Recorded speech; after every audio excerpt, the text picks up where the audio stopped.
کسی بڑے حادثے کے بغیر کون بیوقوف چھوڑتا ہے؟ پاکستان کے سب سے معتبر ادارے میں داخلہ تو سب کا خواب ہوتا ہے، مگر داخلہ صرف میرٹ پر خوش نصیبی سے ہی ملتا تھا۔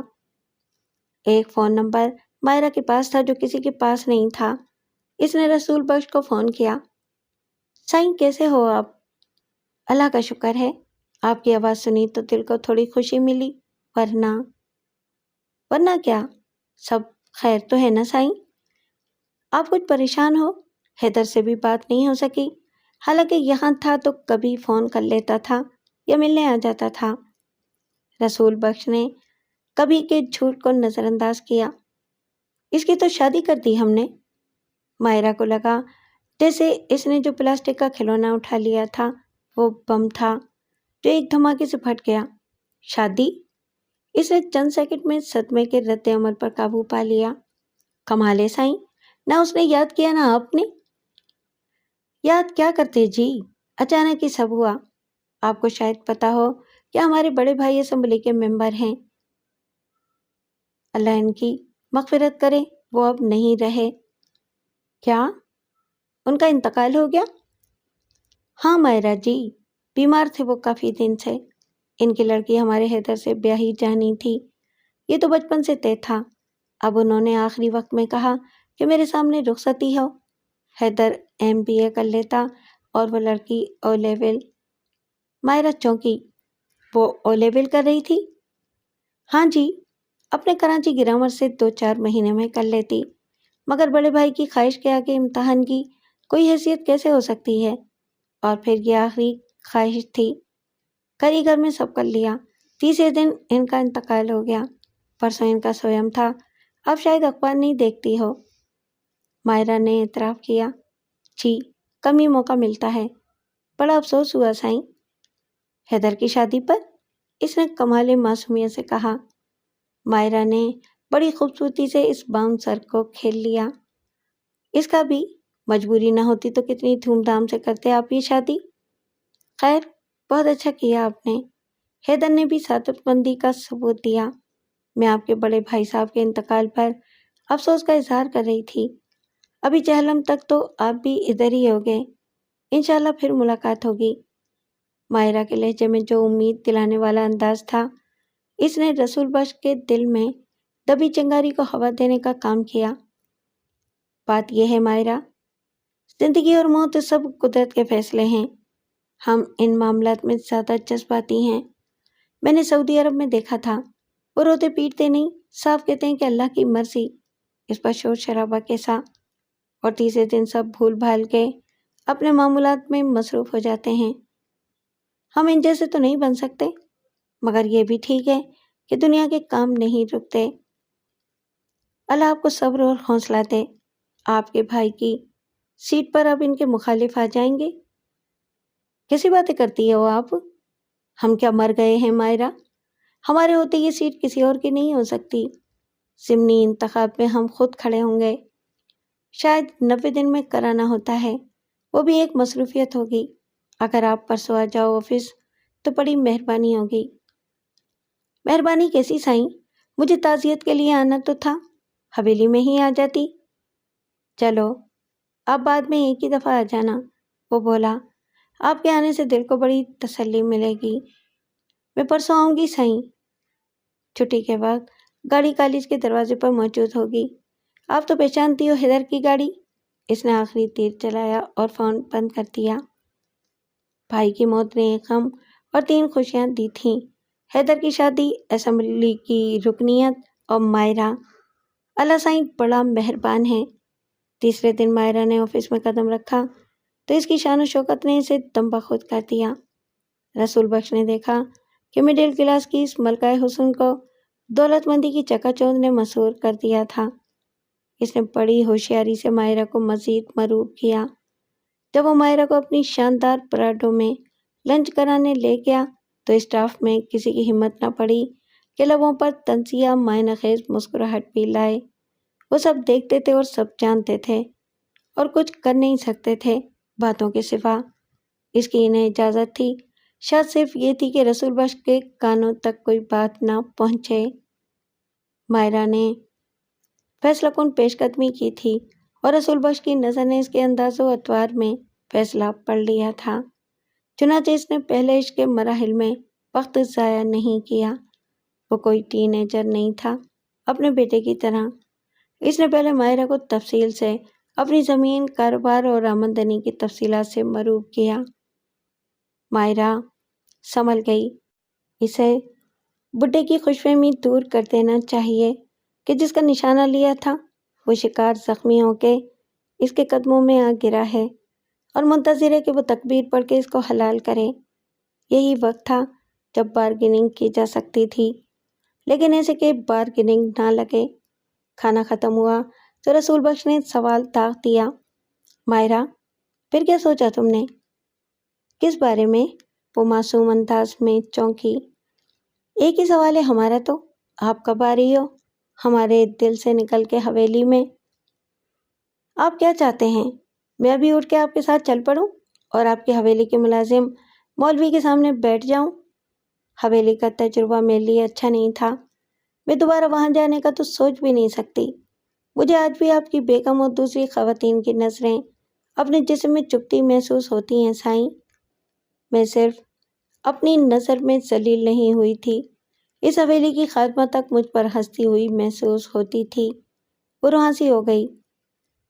ماہرہ پلیز، آپ بہت جذباتی ہو رہی ہو، یہ سب آپ کا خیال ہے، ورنہ کسی کو کچھ معلوم نہیں۔ خیر، یہ مجھے بھی پتا تھا کہ حویلی میں آپ کا گزارا نہیں ہوگا۔ میری پہلی بیوی بھی اس کی اجازت نہیں دے گی۔ آپ کے لیے شہر میں کوٹھی ہے، ادھر سب کچھ ہوگا، نوکر چاکر، گاڑی۔ وہاں سے آپ کتنے عرصے بعد نکالیں گے مجھے کسی اور کو لانے کے لیے؟ ماہرہ نے اس کی آنکھوں میں آنکھیں ڈال کے کہا۔ وہ شوق سے پیچھے ہٹ گیا۔ یہ کیا کہہ رہی ہو؟ ہم آپ سے شادی کر رہے ہیں یا آپ کو گھر میں ڈالنے کی بات نہیں ہے؟ کوٹھی آپ کے نام پر ہوگی، آپ نکال سکتی ہو ادھر سے ہم کو۔ وہ مسکرانے لگا۔ ماہرہ نے اندر ہی اندر سکون کا پہلا سانس لیا۔ یہ مرحلہ نمبر 1 تھا جو سب سے بڑا تھا۔ اب چھوٹی باتوں سے کیا فائدہ کہ گاڑی بھی میری پسند کی اور میرے نام پر ہونی ضروری ہے، اسے میں خود فرنش کرواؤں گی۔ دوسرا اہم مسئلہ تھا آمدنی کا۔ فوری طور پر یہ سوال کرنا مناسب نہ تھا کہ میرے نام پر بینک میں کتنی رقم ہوگی، حق مہر یا ماہانہ خرچ کیا ہوگا۔ اب کیا سوچ رہی ہو؟ رسول بخش نے بے چینی سے پوچھا۔ ابھی تو صرف باتیں ہیں سائیں، دیکھوں گی کہ آپ کتنے سیریس ہیں۔ آفٹر آل یہ میری پوری زندگی کا معاملہ ہے۔ بہت جلد دیکھ لو گی، 1 مہینے کے اندر اندر۔ یہ ایک قانونی ضرورت ہے، ورنہ کوٹھی کل آپ کی ہوتی۔ میں وکیل کو بولتا ہوں، کاغذات بنوا لے اور اخبار میں نوٹس وغیرہ شائع کرا دے۔ ماہرہ مسکرائی۔ اب ایسی جلدی بھی نہیں ہے سائیں، میرے فائنل کے پیپرز تو ہو جائیں، میں BA تو کر لوں۔ رسول بخش نے الٹا ہاتھ ماہرہ کے ہاتھ پر رکھ دیا۔ BA کر کے کیا کرو گی ماہرہ؟ ڈگری چاہیے تمہیں تو بولو، مل جائے گی۔ کیسے مل جائے گی جب میں امتحان ہی نہیں دوں گی؟ وہ زور سے ہنسا۔ میری بھولی بلبل، اس کو چھوڑو، بندہ آم کھاتا ہے پیڑ نہیں گنتا۔ اور تم نے کیا دیکھا نہیں کالج میں اور سنا نہیں؟ بغیر امتحان دیے بھی ڈگری مل جاتی ہے، تمہیں بھی مل جائے گی۔ یہ مت سوچو کہ کیسے، کوئی امتحان دے گا تمہاری جگہ یا تمہاری کاپیاں آ جائیں گی تمہارے گھر پر۔ تم بتاؤ نمبر کتنے چاہیے؟ فرسٹ کلاس چاہیے تو کوئی مسئلہ نہیں، سب اپنے سر خریدیں ماہرہ، نمبر لگانے والے ڈگری بنانے والے۔ آپ جعلی ڈگری دلوائیں گے مجھے؟ جعلی؟ جو اسے جعلی بولے مجھے بتانا، میں اسے تصدیق کرا کے دکھا دوں گا یونیورسٹی سے۔ یہ فکر تم چھوڑ دو، سمجھو تم گریجویٹ ہو گئیں۔ ماہرہ کے دل کو بڑا اطمینان ملا۔ پھر بھی مجھے اپنے گھر والوں کو راضی کرنا تو ہوگا نا، اور جب تک امتحانات نہیں ہوتے کالج بھی جانا پڑے گا، امتحان کا ڈرامہ بھی کرنا پڑے گا۔ وہ ہنسا۔ ڈرامہ؟ یہ ٹھیک بولا تم نے، ڈرامہ ضرور کرو، لیکن جانے کے لیے کالج ضروری ہے۔ پھر کہاں جاؤں؟ سڑکوں پر ماری ماری پھروں؟ تم ہمارے پاس آؤ، ہمارے آفس کی شان بڑھاؤ، ہمارے دل کو خوشی دو۔ میں آفس آؤں؟ کس حیثیت سے؟ حیثیت ہم پکی کر دیتے ہیں۔ تم ہماری سیکرٹری، تمہاری تنخواہ و مراد سب تمہاری مرضی کے مطابق۔ یہ بھی پکا ڈرامہ ہوگا۔ HR والے تمہیں اپائنٹمنٹ لیٹر دیں گے، اس میں سب لکھا ہوگا۔ تمہاری تنخواہ تمہارے اکاؤنٹ میں جائے گی۔ گاڑی کون سی چاہیے بولو، کلر بھی بتاؤ، تمہارے نام پر خریدی جائے گی۔ مائرہ نے انکار کر دیا۔ ابھی نہیں سائیں، میں بعد میں بتاؤں گی، پہلے گھر والوں کو راضی کر لوں۔ چلو ٹھیک ہے، جیسے تمہاری مرضی، تب تک میری گاڑی تمہاری۔ یہ سب پلاننگ سے ممکن نہیں تھا۔ خوش قسمتی مائرہ کو بڑھا رہی تھی، مسلسل آگے کی طرف دھکیل رہی تھی، اس کے لیے حالات کو سازگار بنا رہی تھی، اس کے راستے کی رکاوٹیں دور کر رہی تھی۔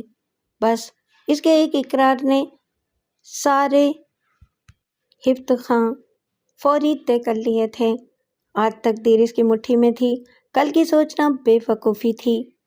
یہ امید تو خود اسے بھی نہیں تھی کہ اسے کچھ مانگنا نہیں پڑے گا، کوئی چال نہیں چلنی پڑے گی، کوئی عیاری نہیں دکھانی پڑے گی۔ رسول بخش خود اس کے قدموں میں سب کچھ ڈال دے گا۔ مائرہ نے جب اپنے آفس میں قدم رکھا تو وہ بہت کچھ سوچ چکی تھی اور طے کر چکی تھی۔ گو اس نے خود کو رسول بخش کے حوالے کر کے بڑی عقل مندی کا ثبوت دیا تھا، اور بہت بر وقت، لیکن بہت کچھ ابھی طے ہونا باقی تھا جو اس کے محفوظ مستقبل کا ضامن ہو۔ یوں تو ایک وہی شعر سب سے بڑی حقیقت ہے کہ سامان 100 برس کا ہے بلکہ خبر نہیں، مگر کیا دنیا نے آنے والے دنوں کی فکر کرنا چھوڑ دیا ہے؟ اس کو ابھی بہت کچھ کرنا تھا، لیکن وہ ایسی عجلت دکھانا نہیں چاہتی تھی کہ اس میں لالچ نظر آئے۔ اب مائرہ کی زندگی کا ایک نیا دور شروع ہوا جس میں اس کو ہر قدم بہت محتاط ہو کے چلنا تھا۔ اس نے اپنی ایک قیمت طے کر لی تھی، اس قیمت کے وصول ہونے تک اسے خریدار کو امید کے سوا کچھ دینا نہیں تھا، صرف اس کے آتش شوق کو ہوا دینی تھی، اور ورنہ مقابلے پر رسول بخش جیسا کاروباری تھا۔ کیش ہونے تک اس کے وعدے وہ چیک تھے جو باؤنس بھی ہو سکتے تھے۔ مگر آج احسن کو اچانک آفس میں اپنے مقابل پا کے مائرہ نے محسوس کیا کہ اب وہ مرحلہ آ گیا ہے جب اسے پروفیسر ابراہیم کو بتانا پڑے گا کہ حقائق کی دنیا اس دنیا سے کتنی مختلف ہے جس میں وہ رہتا ہے۔ رسول بخش کے آنے سے مائرہ کے خیالات کی وہ روڈ ٹوٹ گئی۔ وہ ابھی تک باس کی کرسی پر بیٹھی تھی، وہ اٹھنے لگی تو رسول بخش نے ہنستے ہوئے روک دیا۔ ارے بیٹو بیٹو، یہ بھی تمہاری کرسی ہے؟ نہیں سائیں، ہم تو تنخواہ دار ہیں، مالک تو آپ ہیں۔ رسول بخش نے اسے زبردستی بٹھا دیا اور خود سامنے بیٹھ گیا۔ تم کیوں دل توڑنے والی بات کرتی ہو؟ ارے بابا، تم ہماری جان و دل کی مالک ہو تو سب کی مالک ہو۔ سب زبانی جمع خرچے سائیں، اس سے حقیقت نہیں بدلتی۔ میں سیکرٹری ہوں آپ کی، اور کچھ نہیں۔ خیر سے آج مزاج کچھ بگڑا ہوا ہے۔ بس سائیں، سوچنا تو پڑتا ہے نا اپنے مستقبل کے بارے میں۔ فکر کی اب کیا بات ہے؟ تم نے دیکھا کہ مکان ہم نے تمہارے نام کر دیا، کوٹھی دیکھ لی ہے تم نے، ابھی کرایہ دار ہیں اس میں، ان کو بھی نوٹس دے دیا ہے۔ شادی کے بعد ہم ادھر رہیں گے، گاڑی بھی بک ہو چکی ہے۔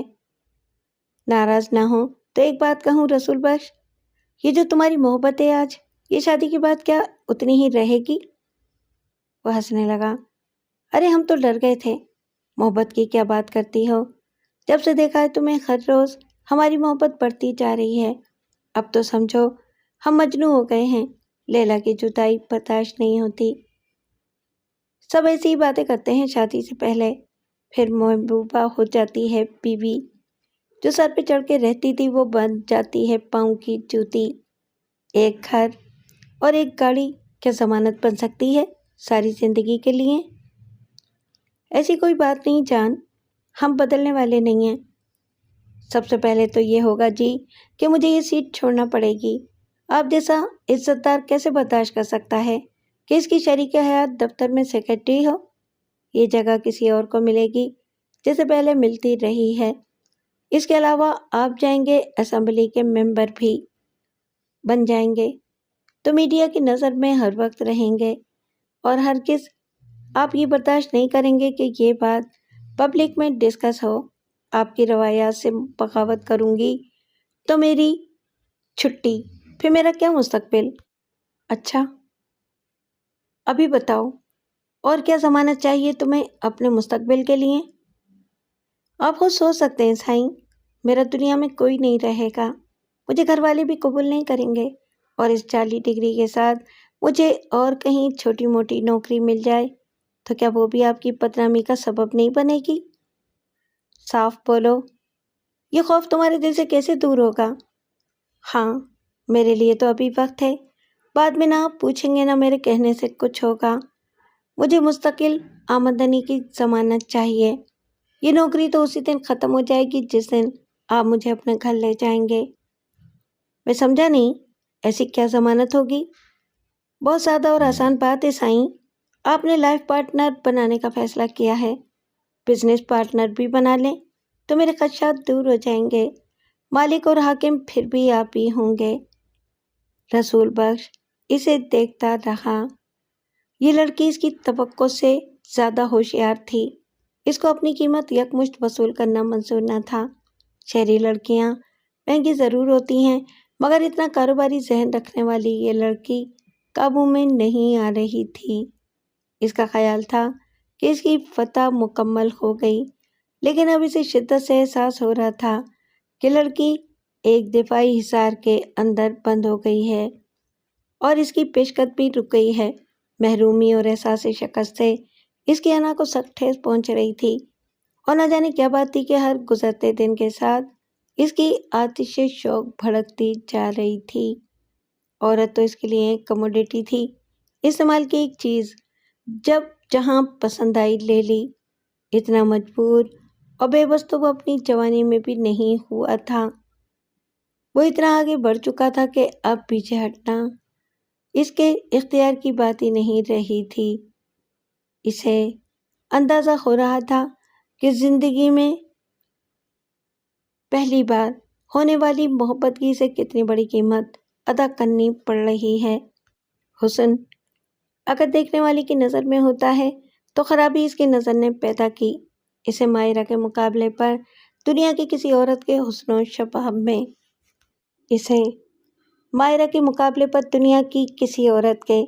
حسن و شباب میں ایسی کشش محسوس نہیں ہوتی تھی۔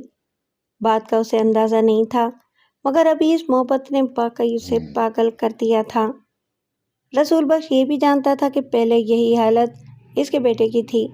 وہ بھی رئیس زادہ تھا، مگر اس متوسط بلکہ نچلے طبقے سے تعلق رکھنے والی اس لڑکی سے محبت اس کی کمزوری بن گئی تھی۔ ایک تیر سے رسول بخش نے دو شکار کیے۔ حیدر کو شادی کی زنجیروں میں جکڑ دیا، اور اس کی محبت کے غبارے سے ہوا خود بخود نکل گئی۔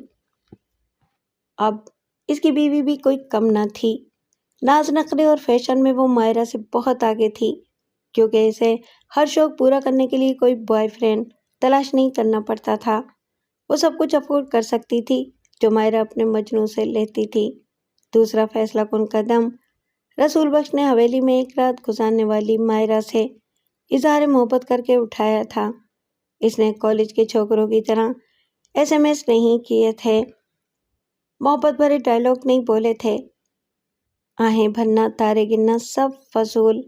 اس نے ڈائریکٹ ایکشن لیا تھا۔ پراپرٹی کا تو ایسا ہی معاملہ ہے سائیں، قبضہ سچا، دعویٰ جھوٹا، جو بڑھ کر خود اٹھا لے ہاتھ میں مینا اسی کا ہے۔ اس نے بھی محبت کا عملی ثبوت پہلے دیا، اظہار بعد میں کیا، پیمان بعد میں باندھے۔ جو بات محبت کا انجام ہوتی ہے وہ آغاز بنی، پھر اس نے شادی کی پیشکش کر دی۔ یہ کوئی کوک کی بوتل نہیں تھی کہ پی، پیاس بجھی اور پھینک دی۔ یہ وہ شراب تھی جس کا نشہ ٹوٹتا تھا تو طلب بے بس کر جاتی تھی۔ مائرہ اسے غور سے دیکھ رہی تھی۔ اور اس کی صورت سے اس کے خیالوں کے سارے اتار چڑھاؤ کا جائزہ لے رہی تھی۔ یہ گھڑی فیصلہ کن تھی جس کو آنا تھا۔ مائرہ نے اس کے لیے گیم پلان بڑی ذہانت سے تیار کیا تھا۔ آہستہ آہستہ اس نے اپنے سارے کارڈ شو کر دیے تھے، لیکن ابھی ٹرمپ کارڈ نہیں کھیلا تھا۔ پریشان ہو گئے نا سائیں؟ محبت نے آزمائش میں ڈال دیا؟ رسول بخش چونکا۔ جو تم سوچ رہی ہو ناممکن ہے۔ تم برابر کی پارٹنر کیسے بن سکتی ہو؟ میں نے برابر کی کب کہا سائیں؟ مرد و عورت برابر کیسے ہو سکتے ہیں؟ بیوی کے مقابلے میں شوہر کا مرتبہ اونچا ہے۔ پھر مستقل آمدنی کتنی چاہیے تمہیں؟ جو کچھ میرا ہے صرف میرا تو نہیں، میرے بیوی بچے وارث ہیں۔ ایک بیوی وارث ہے تو دوسری کیا لاوارث رہے گی؟ شرع کے مطابق 8واں حصہ ایک کا ہوگا تو دوسری کا بھی تو اتنا ہی ہونا چاہیے۔ وہ میرے مرنے کی صورت میں ہوگا۔ رسول بخش پکڑ گیا۔ ابھی آپ کے مرنے کی عمر نہیں۔ آپ کے ہوتے مجھے کس بات کی فکر؟ لیکن سائیں زندگی کا کیا بھروسہ؟ میں نہ رہی تو آپ کو کیا فرق پڑے گا؟ مگر مجھے پوچھنے والا کون ہوگا؟ مجھے معلوم ہے کہ حویلی کے اندر میری کیا وقت ہے۔ سب کی نظر دیکھی ہے میں نے۔ 8واں حصہ یعنی 12.5% کی پارٹنر بننا چاہتی ہو تم۔ اگر میں انکار کر دوں پھر؟ آپ مالک ہو سائیں، آج بھی ہو اور کل بھی رہو گے۔ میں زور زبردستی نہیں کر سکتی۔ میں خاموشی سے آپ کی زندگی سے نکل جاؤں گی اور اس دفتر سے بھی، شاید یہ شہر ہی چھوڑ جاؤں۔ کیسے مقابلہ کروں گی میں لوگوں کی نظروں کا، ان کی باتوں کا، جب نتیجہ سامنے آئے گا؟ وہ چونکا۔ نتیجہ؟ کیسا نتیجہ؟ جو آپ کے اور میرے تعلق کا ہے، اس محبت کا ہے جو آپ نے مجھ سے کی۔ مائرہ نے اپنا ٹرمپ کارڈ چلا دیا۔ رسول بخش تم خود بیٹھا رہا۔ یہ تم نے پہلے نہیں بتایا کبھی؟ سائیں مجھے بھی پہلے کہاں پتا تھا؟ وہ نظر جھکا کے دکھی لہجے میں بولی۔ تم بلیک میل کرنا چاہتی ہو مجھے؟ وہ گرم ہو گیا۔ وہ رو پڑی۔ اتنی ہمت کہاں ایک غریب لڑکی میں؟ آپ بااثر ہیں، طاقتور ہیں، شکل دیکھنا تو دور کی بات ہے، آپ میرا نام بھی نہیں سنیں گے دوبارہ۔ رسول بخش کو یوں لگتا تھا جیسے وہ جیتی ہوئی بازی ہار جائے گا۔ مائرہ نے جو ٹرمپ کارڈ پھینک دیا تھا وہ اپنا کام کر گیا تھا۔ مائرہ یہ بھی جانتی تھی کہ رسول بخش جیسے انا پرست مرد کو طاقت سے مطیع نہیں بنایا جا سکتا۔ ہٹلر جیسے مرد کو نکیل ڈالنے والی عورت ایوا براؤن کوئی حسینہ عالم نہیں تھی۔ شہزادہ چارلس کا دل ڈیانا جیسی عورت جیت نہ سکی، لیکن ایک معمولی شکل و صورت والی بیوہ مسز پارکر نے برطانوی تاج و تخت کے وارث کو اسیر کیے رکھا اور بالآخر اپنا لیا۔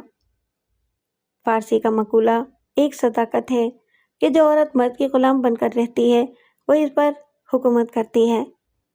مائرہ کے آنسوؤں نے رسول بخش کے دل کو موم کی طرح پگھلا دیا۔ اس نے دوسری طرف جا کے مائرہ کے آنسو پہنچے۔ پلیز مائرہ، یہ مت کرو۔ میں سوچے سمجھے بغیر بول گیا۔ میرا مطلب کچھ اور تھا۔ یہ وقت ایسا ہے کہ کسی قسم کا اسکینڈل میرا سیاسی مستقبل تباہ کر سکتا ہے۔ میں نے کاغذات نامزدگی جمع کرا دیے ہیں۔ ضمنی انتخابات کا شیڈول بھی آ چکا ہے اور میرا حریف بہت ہے۔ رسول بخش عادت کے مطابق گالی دے گیا تھا، مگر اسے احساس نہیں تھا۔ مائرہ نے اس کا ہاتھ بڑی محبت سے تھام لیا۔ مجھے یقین ہے کہ آپ کامیاب ہوں گے۔ ہر رات میں نوافل پڑھ کے آپ کے لیے دعا کرتی ہوں۔ آپ کی عزت میری عزت ہے اور آپ کی کامیابی میری کامیابی۔ ابھی ساری توجہ الیکشن پر رکھیں۔ رسول بخش نے سکون کا سانس لیا۔ میں چاہتا ہوں کہ تم سیاسی کیریئر میں اسی طرح میرا ساتھ دو جیسے نصرت نے بھٹو صاحب کا دیا تھا۔ تم میں ہے وہ صلاحیت۔ اللہ سائیں کی مہربانی ہوگی تو ایک دن تم چیف منسٹر کی خلف برداری کے وقت میرے ساتھ ہوگی۔ خواب مائرہ کی آنکھوں میں بھی جاگ اٹھے۔ انشاءاللہ میری محبت نہیں زندگی بھی آپ کی ہے سائیں۔ ابھی میں کسی کو بھی بکواس کرنے کا موقع دینا نہیں چاہتا، ورنہ شادی کا کیا ہے، کل ہو سکتی تھی۔ مجھے کوئی جلدی نہیں سائیں۔ مائرہ نے کافی بنا کے اس کے سامنے رکھی۔ یہ ہو سکتا ہے کہ کوئی کائیاں اخبار والا تمہارے میرے پیچھے لگا ہوا ہو، اور اس کے ہاتھ کوئی خبر یا فوٹو لگ جائے۔ موبائل فون کے کیمروں نے بڑی مصیبت ڈال دی ہے۔ اس دفتر میں کوئی نمک حرام بھی یہ کام کر سکتا ہے، اس لیے کچھ محتاط رہنا پڑے گا۔ میں سب سمجھتی ہوں سائیں، آپ فکر مند نہ ہوں۔ اس لیے آج کل میں کچھ دور دور ہوں، دفتر میں بھی بہت کم بیٹھتا ہوں۔ اس وقت تو خیر سب جا چکے ہیں، ابھی جو بات تم نے کی وہ کافی ختم کرنے کے لیے رکا۔ میں تمہاری تشویش کو غلط نہیں کہتا، لیکن جو تم نے کہا وہ ہو نہیں سکتا۔ مائرہ کا دل بیٹھ گیا۔ یعنی آپ مجھے پارٹنر نہیں بنا سکتے؟ نہیں جان، اس میں خاندانی روایات کا مسئلہ ہے۔ اپنے باپ کا وارث میں تھا، میرا وارث حیدر ہے۔ میرا جو کچھ ہوگا میرے بعد اس کا کہلائے گا، حیدر کے بعد اس کی اولاد کا۔ اس میں باہر کا کوئی شریک نہیں ہو سکتا۔ لیکن تمہاری بات میں نے سمجھ لی ہے اور اس کا ایک حل بھی تلاش کر لیا ہے۔ تمہارے لیے مستقل ماہانہ آمدنی کا بندوبست کرنا میری ذمہ داری ہے، کیونکہ میں نہ رہا تو تمہارے خاندان میں کوئی حیثیت نہیں ہوگی۔ مائرہ کا چہرہ پھر امید سے روشن ہو گیا۔ مجھے پورا بھروسہ ہے آپ کی محبت پر، رسول بخش اپنی رو میں بولتا گیا۔ میں تمہارے نام سے 50 لاکھ کہیں انویسٹ کر دوں گا، NIT میں یا اسپیشل سیونگ سرٹیفکیٹ میں۔ اس سے تمہاری 50,000 سے زیادہ ماہانہ آمدنی پکی ہو جائے گی۔ رقم اپنی جگہ محفوظ رہے گی، ٹھیک ہے؟ مائرہ نے بڑے والہانہ انداز میں اس کے قریب ہو کے کہا، مجھے پتا تھا کہ آپ میرا خیال کریں گے، رسول بخش نے کہا۔ یہ لیلا مجنوں والی محبت جو آج کل کے چھوکرے کرتے ہیں، فلمی ڈائلاگ بول کے، اپنی وہ محبت نہیں ہے۔ یہ بدنامی نہیں، تحفظ دینے والی محبت ہے۔ پیسہ ہاتھ کا میل ہے، محبت دلوں کا میل ہے، زیر و زبر کا فرق ہے۔ بس تم نے اپنے گھر والوں سے بات کی؟ ابھی بات کرنے کا کوئی فائدہ نہیں سائیں، بے وجہ شور شرابہ ہوگا اور آپ کے لیے بھی پریشانی۔ جب شادی ہو جائے گی تو انہیں خود ہی معلوم ہو جائے گا، پھر وہ جو چاہیں کہیں اور کریں۔ ہم تو تمہارے لیے جو کر سکتے ہیں کر رہے ہیں اور کرتے رہیں گے مائرہ۔ اچھا اب میں جاؤں؟ آپ بیٹھیں گے ابھی؟ نہیں، چلتا ہوں میں بھی، تمہیں راستے میں اتار دوں گا اور گاڑی میں کاغذات رکھے ہیں، تم وہ بھی دیکھ لو۔ کیسے کاغذات رسول بخش؟ وکیل دے گیا تھا، محمد علی ہاؤسنگ سوسائٹی والی کوٹھی اب تمہاری ہے۔ گاڑی کا میں نے بتا ہی دیا تھا، ابھی شو روم میں کھڑی ہے، تم جب چاہو لے سکتی ہو۔ جو کام تم نے آج بولا ہے وہ بھی 2-4 دن میں ہو جائے گا۔ مجھے ابھی تک یقین نہیں آتا کہ میں اتنی خوش قسمت ہوں۔ مائرہ سچ مچ جذباتی ہو گئی۔ جو کھیل اس نے اپنی جوانی اور خوبصورتی کو داؤ پر لگا کے شروع کیا تھا، اس میں اتنی بڑی کامیابی کا مائرہ نے کبھی نہیں سوچا تھا۔ اب وہ سوچنے پر مجبور تھی کہ اس میں کمال کس کا ہے، اس کی ہوشیاری کا یا رسول بخش کی دیوانگی کا؟ دیوانہ وہ ضرور تھا، مگر اتنا بیوقوف نہیں تھا جسے وہ بے وقوفی سمجھتی تھی۔ اس کا نام محبت تھا۔ یہ محبت کا الگ روپ تھا۔ اس میں چڑھے سمندروں کا تلاطم نہ سہی، گہرے سمندروں کی گمبھیرتا ضرور تھی، اور محبت کی یہ گہرائی اب مائرہ کو کھینچ رہی تھی۔ زندگی بہت سے خواب اس کی راہ میں پھولوں کی طرح بچھا رہی تھی، اور ان خوابوں کی تعبیر حقیقی تھی۔ سکھ، چین، آرام، عزت اور خوشی، جو یہ سب کچھ دے، اسی کا نام محبت ہے۔ یا دیوار میں زندہ چنوائے جانے اور خود اپنے پیشے سے جان گنوانے کا محبت قربانی دینے کا نام ہے، یا قربانی مانگنے کا؟ محبت صرف اپنی خواہشات کی تکمیل سے حاصل ہونے والی خود غرضانہ خوشی کا نام ہے۔ وہ سوچتی رہی۔ ایک بار پھر اسے جھوٹ بول کے گھر سے غیر حاضر رہنا ضروری ہو گیا تھا۔ گزشتہ کئی ماہ سے اس کا ایک ہی معمول تھا۔ وہ کالج یونیفارم میں گھر سے نکلتی تھی، گلی کے موڑ پر کار اس کو منتظر ملتی تھی۔ اس کا انجن چلتا رہتا تھا تاکہ AC بند نہ ہو۔ وردی والا شوفر اسے دیکھتے ہی کار کا دروازہ کھول کے مؤدب کھڑا ہو جاتا تھا۔ اس کے بیٹھتے ہی کار ایک سرسراہٹ کے ساتھ جسے ہوا پر تیرتی آگے بڑھ جاتی تھی۔ کچھ لوگ یہ منظر ہر روز دیکھتے تھے۔ ایک دودھ کی دکان والا، ایک بیکری کا مالک جو سیلز مین بھی تھا، ایک جنرل اسٹور کے کاؤنٹر پر اونگتا ہوا بڈھا۔ اس کے علاوہ محلے ہی کے کچھ لوگ جو صبح دم ضرورت کی خریداری کرنے آتے تھے۔ پہلے وہ سب بڑے معنی خیز انداز میں ایک دوسرے کو دیکھ کے مسکراتے تھے، پھر انہوں نے آپس میں تبادلہ خیالات کر کے دل کی بھڑاس نکالنی شروع کی۔ دیکھ رہے ہو بھائی، کیسی بے حیائی اور کیسی ڈھٹائی ہے، اور شریفوں کے محلے میں؟ کوئی افسوس سے سر کو زور زور سے ہلاتا۔ کیسا زمانہ آ گیا ہے، باپ کو دیکھو تو شرافت و وزیداری کا نمونہ، اور بیٹی توبہ توبہ، باپ کو خبر ہی نہیں کہ اس کی کالج جانے والی بیٹی کیا گل کھلا رہی ہے، اس کا تو ہارٹ فیل ہو جائے گا۔ اجی چھوڑو، آپ بھی کیا بات کرتے ہو، سب پتا ہے اسے، لیکن انجان بنا ہوا ہے۔ ہاں جی، اکیلا وہی تو نہیں ہے اس گھر میں، ماں بھی ہے، اور سب سے بڑھ کر وہ بے غیرت بھائی جو کہ دنیا بھر میں آوارہ گردی کرتا پھرتا ہے، سارے زمانے کی خبر رکھتا ہے۔ وہ تو کیا بہن کے کرتوت سے بے خبر ہوگا، مگر بھائی پیسے نے منہ بند کر رکھا ہے سب کا۔ آخر جاتی کہاں ہے یہ؟ اگر کالج نہیں جاتی تو یہ گاڑی کس کی ہے؟ اللہ ہی جانے جی، کس کو فرصت ہے کہ جاسوسی کرتا پھرے؟ کوئی جا کے بتائے گھر والوں کو؟ پھر وہی بات، ٹائم کس کے پاس ہے؟ اور زیادہ تر ایسا ہی ہے کہ جو سچ بولے وہی سب سے بڑا جھوٹا۔ الزام اسی پر آ جائے گا کہ گندی زبان اور گندی ذہنیت ہے کہ شریف گھروں کی لڑکیوں کو بدنام کرتا پھرتا ہے۔ اپنے گھر کی خبر تو لے پہلے۔ ان باتوں کا سلسلہ بھی کب تک چلتا؟ خود مائرہ کے تیور ایسے ہوتے تھے جیسے وہ کسی کی مشکوک کو سوال کرتی نظر کو جوتی کی نوک پر نہیں رکھتی، اور نہ اسے پرواہ ہے کہ زبان خلق کیا بکواس کرتی ہے۔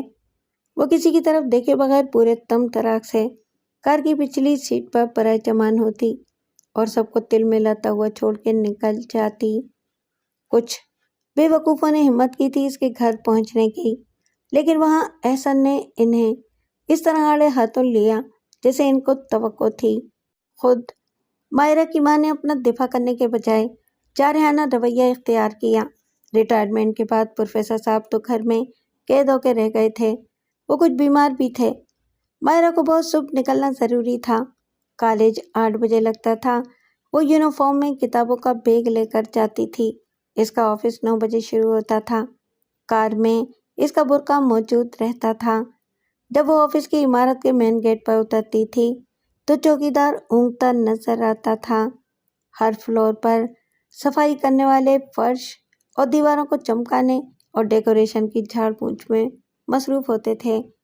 کسی کالج گرل کی آمد ایک عجوبہ ہوتی، اور وہ بھی آفس ٹائم سے پہلے۔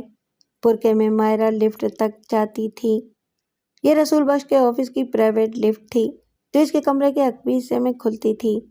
اندر پہنچ کے وہ سکون کا سانس لیتی، اپنا سیکرٹری کا جدید ترین وضع کا فیشنیبل اور بیش قیمت لباس زیب تن کرتی، اور پھر اپنے لیے کافی بناتی، کچھ دیر ٹی وی دیکھتی جو دیوار پر نصب تھا۔ پھر اسٹاف کے آنے کا وقت ہو جاتا تو وہ اپنے کیبن میں آ بیٹھتی۔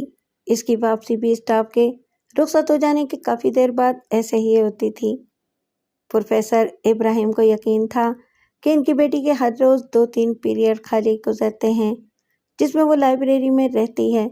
اس کی چھٹی 2:30 بجے ہوتی ہے اور کوچنگ کلاسز 5:30 بجے شروع ہوتی ہیں۔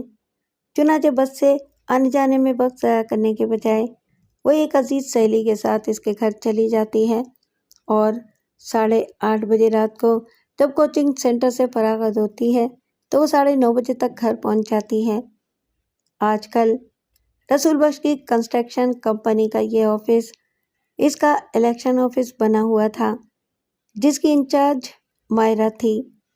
پہلے خود اسے اندازہ نہ تھا کہ وہ کسی الیکشن کے لیے پبلسٹی کی مہم ایسے مؤثر انداز میں چلا سکتی ہے۔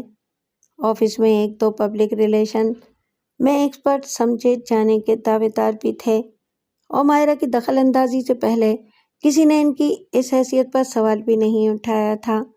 جب مائرہ نے 1-2 اشتہارات کے مضمون دیکھے تو وہ اسے کمزور لگے۔ اس نے رسول بخش کے سامنے اپنا اعتراض رکھا۔ وہ مذاق میں مسکرایا، ارے بابا تم بناؤ اس سے اچھا مضمون اور اس کے سامنے رکھو۔ وہ کبھی مذاق میں اور کبھی عادتاً خاصی معیوب گالی بھی دے جاتا تھا۔ مائرہ نے قلم اور کاغذ اٹھا لیا۔ آپ آدھا گھنٹہ دیں مجھے سائیں، میں مضمون بنا کے لاتی ہوں۔ تم گھنٹہ بولو اور لے لو، ہم بیٹھے ہیں ادھر۔ مائرہ اپنے کیبن میں آ گئی اور سر جھکا کر اس نئے کام میں منہمک ہو گئی جو اب ایک چیلنج بن گیا تھا۔ کام ختم ہونے پر اس نے سر اٹھا کے دیکھا تو اتفاق سے پورا آدھا گھنٹہ ہوا تھا۔ اس نے اپنا مضمون بھی رسول بخش کے سامنے رکھ دیا۔ لو سائیں، اب آپ فیصلہ کرو، جو اچھا لگے اخبار کے لیے ریلیز کر دو۔ رسول بخش نے مائرہ کے بنائے ہوئے اشتہار کا مضمون پڑھا اور حیران سے زیادہ خوش ہوا۔ تم نے تو کمال کر دیا مائرہ، یہ تو ہمیں بھی اندازہ نہیں تھا کہ تم ایسی زبردست اسکرپٹ رائٹر ہو۔ مائرہ ہنس دی، آپ کو کیا سائیں، خود مجھے بھی کہاں اندازہ تھا۔ رسول بخش نے اس پی آر او کو بلایا جو ایک طرح سے الیکشن کی پوری پبلسٹی کمپین کی ذمہ داری سنبھال چکا تھا۔ جو کچھ رسول بخش نے اس سے کہا وہ بڑا توہین آمیز تھا، مگر حکم حاکم، ابھی تم جو پبلسٹی میٹر بھی بناؤ، پوسٹر، ہینڈ بل یا اشتہار، مس مائرہ کو دکھاؤ۔ یس سر، اس نے کڑوا گھونٹ پی کے کہا۔ یہ کڑواہٹ اس نے باہر آ کے اگلی۔ ایسے چریا جائیں گے ہمارے نمائندے بن کے اسمبلی میں تو پھر وہی ہوگا جو ہو رہا ہے۔ میرٹ ہے صرف چٹک مٹک، نخرہ اور جوانی کا جادو۔ پی آر او کے ایکسپرٹ نے نمبر 2 نے جو قدرے جونیئر تھا، اس کی رپورٹ رسول بخش کو دے کر اپنی پوزیشن بہتر بنا لی۔ نمبر 1 کو فارغ کر کے سیمنٹ انڈسٹری کے آفس میں دادو روانہ کر دیا گیا۔ نمبر 2 بڑی فرما برداری سے مائرہ کے حکم کا غلام بن گیا۔ اب مائرہ ہر اسکرپٹ کو منظور کرتی تھی۔ پھر اس نے ایک پوسٹر دیکھا تو اس نے اپنے ماتحت کو طلب کر لیا۔ یہ عبارت تو خیر میری تھی، مگر یہ کیا لے آؤٹ ہے، کیا بکواس کلر اسکیم ہے، اور پرنٹر کون ہے، کوئی جوتے کاٹنے والا؟ دوپہر کو اس نے یہی بیان رسول بخش کے سامنے دیا۔ اس نے کہا، جانے من، سارے اختیارات تمہارے پاس ہیں، تم مجھ سے کیوں کہتی ہو؟ بلا لو اس ڈیزائنر اور پرنٹر کو۔ ڈیزائنر پہلے حاضر ہوا۔ وہ پوسٹر چھاپنے والے پریس میں مشین مین تھا اور کسی زمانے میں ایک سینما کے پوسٹر پینٹ کیا کرتا تھا۔ مائرہ نے اسے کمپیوٹر کے سامنے بٹھا دیا۔ وہ خود کمپیوٹر کا استعمال واجبی حد تک جانتی تھی، مگر اسے معلوم تھا کہ کمپیوٹر گرافکس اور فوٹو شاپ وغیرہ سے آرٹ کے کیسے نمونے تخلیق کیے جا سکتے ہیں۔ وہ اس کے سر پر سوار رہی۔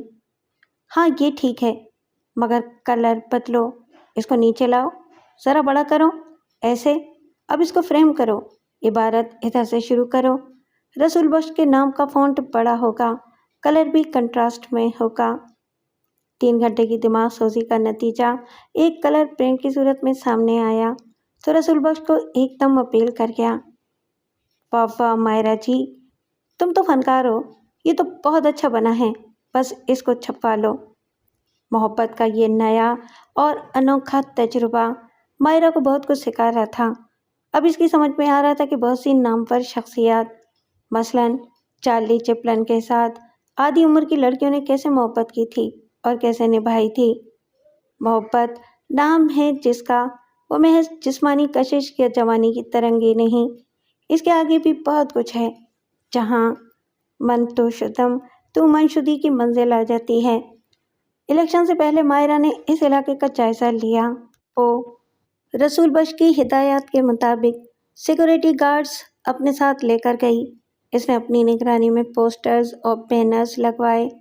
اس کے ماتحت وہ تھا جو اب پی آر او بن گیا تھا۔ وہ کارکنوں کی ٹیم کو کنٹرول کرتا تھا۔ کارکن ان پڑھ اور کم عقل تھے، جن کی زیادہ دلچسپی کھانے اور معاوضے میں ہوتی تھی۔ پوسٹرز اور بینرز صحیح اور نمایاں جگہ پر لگا دیے گئے تو مائرہ نے گشتی فورس کو نگرانی پر مامور کیا کہ مخالفین رات کے وقت بھی انہیں خراب نہ کریں۔ پھر اس نے رسول بخش کو آمادہ کیا کہ وہ اپنی جاگیردارانہ انا کو فی الحال بھول جائے اور ووٹروں سے ملے۔ رسول بخش نماز جمعہ کے بعد مسجدوں میں گیا۔ اس نے کچھ مرنے والوں کی نماز جنازہ میں شرکت کی، چند گھروں کی شادی میں بن بلائے پہنچا اور دولہا دلہن کو سلامی دے آیا۔ کچھ نومولود بچوں کی مبارکباد دینے گیا تو مٹھائی ساتھ لے گیا اور تھوڑی بہت رقم دے آیا۔ ایسا پہلے کبھی کسی نے نہیں کیا تھا۔ وڈیرے تو اسمبلی کی رکنیت کو اپنا موروثی حق سمجھتے تھے اور حاریوں کا فرض کہ وہ انہیں ووٹ دیں۔ مائرہ نے کچھ لوگوں کو ڈھول پیٹنے پر مامور کیا جو ہر جگہ کہتے پھرتے تھے کہ سائیں رسول بخش کتنا غریب پرور ہے، ہر ایک کے گھر جا کے اپنی فیاضی کا ثبوت دے رہا ہے۔ اس نے مسجد میں ملاؤں سے دعا کرائی کہ اللہ سب کی اور اس کی نیکیوں کے بدلے اسے کامیابی عطا کرے تاکہ وہ سب کی فلاح و بہبود کے کام کر سکے۔ اگر وہ 10 گھروں میں گیا تھا تو پبلسٹی میں 50 کہا گیا۔ رسول بخش کی اچھائی یہ تھی کہ اس نے مائرہ کے کسی مشورے کو اپنی مردانہ انا پرستی سے مسترد نہیں کیا۔ اسے نظر آ رہا تھا کہ مائرہ کی جد و جہد کے نتائج کتنے مثبت انداز میں سامنے آ رہے ہیں۔ رسول بخش کی کامیابی یقینی ہو چکی تھی۔ انتخاب کے دن تک مائرہ ذہنی اور جسمانی طور پر تھکی چور ہو گئی تھی۔ وہ آفس میں ریسٹ کرتی رہی۔ وہ اپنی کارکردگی سے پوری طرح مطمئن اور اسے نتائج کے بارے میں کوئی تشویش نہیں تھی کہ وہ کسی پولنگ اسٹیشن سے ووٹنگ کی رپورٹ لیتی۔ وہ دفتر میں اکیلی تھی۔ 1 بجے اس نے فون پر اپنے لیے برگر منگوایا۔ اس کے سامنے ٹی وی چل رہا تھا لیکن اس پر وہ اپنے مستقبل کی متحرک فلمیں دیکھ رہی تھی۔ ایک فلم وہ تھی جس میں رسول بخش چیف منسٹر کی حیثیت سے حلف اٹھا رہا تھا اور وہ فرنٹ رو میں بیٹھی تھی۔ کیمرے بار بار اسے فوکس کر رہے تھے۔ 1:10 پر آفس کے فون کی گھنٹی بجی۔ اس نے بے خیالی میں ریسیور اٹھا کے کہا، ہیلو۔ دوسری طرف سے پی آر او ہسٹریائی انداز میں چلا کے بولا، میڈم مائرہ، غضب ہو گیا، بہت بری خبر ہے آپ کے لیے۔ سائیں رسول بخش کو کسی نے گولی مار دی ہے، وہ اپنا ووٹ ڈال کے واپس آ رہے تھے۔ مائرہ کے ہاتھ سے ریسیور گر گیا۔ ٹی وی کا منظر بدل گیا۔ اب اس پر ایک لہو آلود لاش پڑی تھی۔ T V channel breaking news چلا چلا کے دکھا رہے تھے۔ مخالفین مبارکباد وصول کر رہے تھے، سائیں اب ضمنی انتخاب پھر ہوگا۔ مائرہ سہاگن بننے سے پہلے ہی بیوہ ہو گئی تھی۔ خواب تھا جو بھی ہم نے دیکھا، جو بھی سنا افسانہ تھا۔ اس نے آنسو بہاتے ہوئے اپنا اسباب سمیٹنا شروع کیا۔ اب اس کا یہاں ٹھکانہ نہیں تھا۔ وہ شاخی نہ رہی جس پر آشیانہ تھا۔ وہ جانتی تھی کہ بہت جلد مالک بدل جائیں گے۔ نیا مالک حیدر ہوگا۔ نہ وہ مائرہ کی صورت دیکھنا برداشت کر سکتا تھا اور نہ مائرہ کو یہ منظور ہوتا۔ اس ذلت کی گھڑی کے آنے سے پہلے ہی مائرہ اس جگہ سے نکل جانا چاہتی تھی۔ اچانک کال بیل بجی تو اسے خیال آیا کہ اس نے برگر کا آرڈر دیا تھا۔ اسے دروازے تک جانا پڑا لیکن آنے والا برگر لے کر نہیں آیا تھا، وہ حیدر تھا جس کے ساتھ اس کی بیوی تھی۔ مائرہ نے جیسا غلطی سے بجلی کے ننگے تار کو چھو لیا۔ اس نے بے اختیار کہا، تم؟ وہ مسکرایا، تم کس کی آس لگائے بیٹھی تھی؟ اسی وقت برگر والا نمودار ہوا۔ حیدر کی بیوی نے تلخی سے کہا، مائرہ کو اس کا انتظار تھا۔ کسی تکلف کے بغیر حیدر اپنے باپ کی کرسی پر جا بیٹھا۔ تم نے تو یہاں کا بھی نقشہ بدل دیا ہے۔ بھائی برگر اور لا کے دو، ہم بہت بھوکے ہیں، حیدر کی بیوی نے آرڈر بوائے سے کہا۔ مائرہ سمبم بکمم کھڑی رہی۔ تم لوگ کہاں سے آ رہے ہو؟ کیا بتائیں تمہیں؟ ابھی تک ہمارا ہنی مون چل رہا تھا۔ وہ عجیب طرح سے مسکراتا رہا۔ حیدر، کیا تمہیں معلوم نہیں تمہارے والد کو قتل کر دیا گیا ہے؟ مائرہ نے کہا۔ اس نے جیسے چونک کے کہا، اچھا، کب اور تمہیں کس نے بتایا؟ اس کی بیوی سامنے بیٹھ گئی۔ اسی لیے رو رہی ہو تم؟ ملازمت بھی گئی اور بادشاہت بھی؟ یک لخت تمام حقیقت مائرہ پر اظہر من الشمس ہو گئی۔ حیدر کی مصنوعی حیرانی جس میں صدمے کا کوئی پہلو نہ تھا، سارے راز فاش کرنے والی تھی۔ اس نے حیدر پر نظر جما کے پوچھا، ایسا کیوں کیا تم نے حیدر؟ میں سمجھا نہیں، تم کیا کہہ رہی ہو؟ وہ کرسی پر جھولتا رہا۔ تم نے اپنے باپ کو قتل کیوں کرایا؟ مائرہ نے سپاٹ لہجے میں کہا۔ اس لیے کہ میں تم سے محبت کرتا تھا، اس نے غیر سنجیدگی سے کہا۔ محبت؟ اس کا نام محبت ہے؟ مائرہ چلائی۔ یا نفرت، حوث، لالچ، انتقام؟ اب تمہارا ہے یہ سارا کاروبار۔ اب ضمنی انتخاب ہوگا تو امیدوار تم بنو گے، کیونکہ یہ تمہاری خاندانی سیٹ ہے اور ہمدردی کے سارے ووٹ سمیٹو گے۔ حیدر نے ایک دم ریوالور نکالا اور فائر کر دیا۔ گولی نے سامنے دیوار پر لگی تصویر کے فریم کو پاش پاش کر دیا۔ فریم بکھر کے نیچے گرا۔ یہ کوئی تجریدی آرٹ کا نمونہ تھا، جس کو دیکھ کے یوں لگتا تھا جیسے کسی جگسا پزل کے ٹکڑے ہیں جو بے ترتیب رہتے ہیں، مگر مختلف زاویوں سے ان کو آڈٹ کیا جاتا تو ایک مکمل تصویر بن جاتی ہے۔ کوئی پھول یا کوئی چہرہ مکمل ہو جاتا ہے۔ مائرہ نے اپنا ریوالور نکالنے میں دیر نہیں کی۔ ہاتھ اوپر مت اٹھانا حیدر، ریوالور نیچے گرا دو اور پاؤں کی ٹھوکر سے آگے کر دو، حیدر نے تعمیل کی۔ حیدر کی بیوی چلائی۔ خدا کے لیے مائرہ، اس کو معاف کر دو۔ مائرہ نے جھک کے حیدر کا ریوالور اٹھا لیا۔ میں کون ہوتی ہوں معاف کرنے والی بی بی؟ اور پھر اسے کیوں قتل کروں گی میں، جو اتنی محبت کرتا ہے مجھ سے؟ سب کچھ تمہارا ہو چکا ہے حیدر، جائیداد، کاروبار، اسمبلی کی سیٹ، ایک خاندانی بیوی تمہارے ساتھ ہے۔ مجھے بھی تم رکھ سکتے ہو داشتہ بنا کے یا دوسری بیوی بنا کے۔ اتنی محبت ہے نا تمہیں مجھ سے؟ وہ دیوانگی کی ہذیانی ہنسی ہنسنے کے بعد آگے بڑھی۔ لیکن محبت کس کا نام ہے؟ یہ میں نے بہت اچھی طرح سمجھ لیا ہے، اور یہ ہے تمہاری محبت کا جواب۔ اس نے حیدر کے منہ پر تھوک دیا، پھر وہ اپنا اسباب اٹھا کے لفٹ کی طرف بڑھ گئی۔ اس یوم حساب کو ایک دن آنا تھا اور مائرہ اس کے لیے بالکل تیار تھی۔ اس نے اپنی فرد جرم خود ہی بنائی تھی اور عدالت کے سامنے رکھ دی تھی۔ یہ مائرہ کی کوٹھی کا خوبصورتی سے آراستہ ڈرائنگ روم تھا، جس میں اس کا سارا خاندان خود مائرہ کے مدعو کرنے پر آیا تھا۔ اس کے سامنے پروفیسر ابراہیم کچھ حیران سے بیٹھے تھے، باقی سب محرم راز تھے اور ایک دوسرے سے نظر چرا رہے تھے۔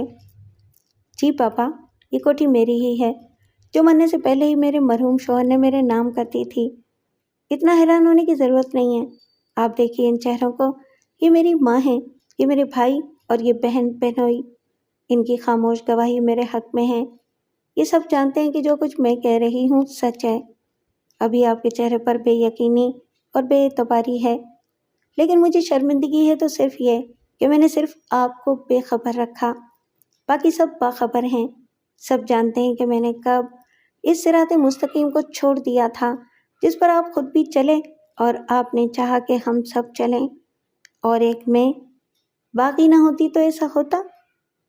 مائرہ، تم مجھے کنفیوز کر رہی ہو۔ نہیں پاپا، میں آپ کے دماغ سے کنفیوژن کو دور کر رہی ہوں۔ آج کل میرے سالانہ امتحانات چل رہے ہیں، آپ تو سمجھ رہے ہوں گے کہ میں بی اے فائنل کا امتحان دے رہی ہوں، لیکن حقیقت یہ ہے کہ بی اے میں نے گزشتہ سال ہی کر لیا تھا۔ آپ میری ڈگری دیکھیں گے؟ اس نے فائل میں سے ایک کاغذ نکالا اور پروفیسر کے سامنے رکھ دیا۔ پروفیسر نے اسے غور سے دیکھنے کے لیے چشمہ لگایا اور اس کی عبارت کو سمجھنے کی کوشش کرتا رہا۔ حالانکہ اس مضمون میں فلسفے کا کوئی رقیق نقطہ نہیں تھا، نہ وہ خود کوئی فارنسک ایکسپرٹ تھا جو سائنس کے جدید طریقوں سے نتیجہ اخذ کر کے بتا دیتے ہیں کہ ڈگری اصلی ہے یا جعلی۔ یہ سب کیسے ہوا مائرہ؟ پروفیسر کا چہرہ دھواں دھواں ہونے لگا۔